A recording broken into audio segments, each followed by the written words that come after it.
निश्चित रूप से कहि पान गुटखा तंबाकू और विभिन्न जो निकोटिन युक्त पदार्थ को सरकार बैन कले राज्य में अत्यंत स्वागत योग्य बोली कहि। आप जानते किछि दिन तले सुप्रीम कोर्ट रे गोटे राय प्रकाश होता आउ से राय को ओडिशार राज्य सरकार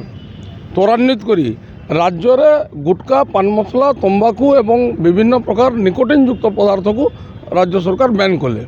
अत्यंत स्वागत योग्य पदक्षेप कहि। निश्चित रूप से यही गुटखा पान मसला तंबाकू लोक कैंसर रे पीड़ित होकर मृत्युवरण करते। कैंसर मुख्य कारण ये तंबाकू थिला किंतु अपर आउ गोटे पार्श्व को जो देखा मद राज्य में मद बिक्री बढ़ी मद दुकान संख्या बढ़ी एवं मद को बैन करने विभिन्न समय दाबी हो आपड़ जानते देश में विभिन्न राज्य में गुजरात है बिहार है एमती विभिन्न राज्य में पूर्व मद को बैन कर किंतु राज्य सरकार मद को बैन कर आवश्यकता रही कहीं मदरे लोकंर लिवर और किडनी समस्या रोचे जमी कैंसर रे बहुत लोग मृत्युवरण करुँच गुटखा खाई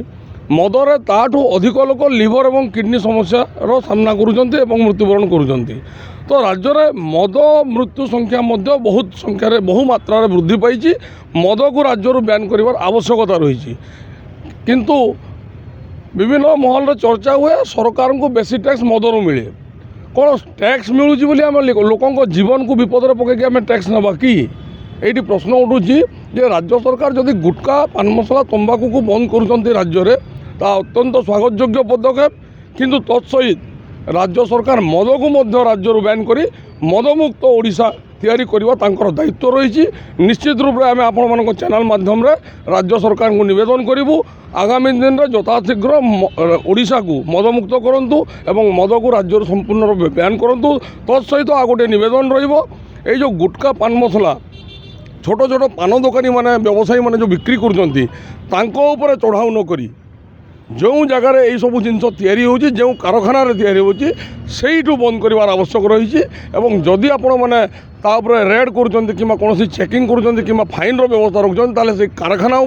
से जो यही सब पदार्थ निर्माण कर से फैक्ट्री को आप तदारख करूँ फैक्ट्री उपर आप चढ़ाऊ कले अत्यंत सुंदर हम बोली कहि।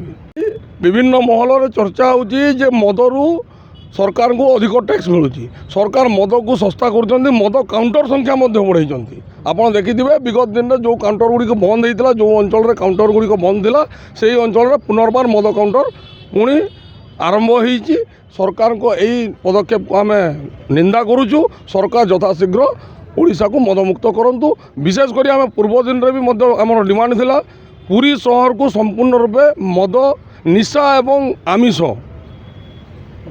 पुरी शहर बैन हमार आवश्यकता रही पुरी को निशा मुक्त एवं मद मुक्त तथा आमिष मुक्त शहर में घोषणा करने कथा कहीं चारि धाम भितर पुरी धाम हूँ अन्यतम। तत्सहित राज्यर प्रत्येक जिले में संपूर्ण राज्य में मद को संपूर्ण रूप बैन कर आवश्यक रही।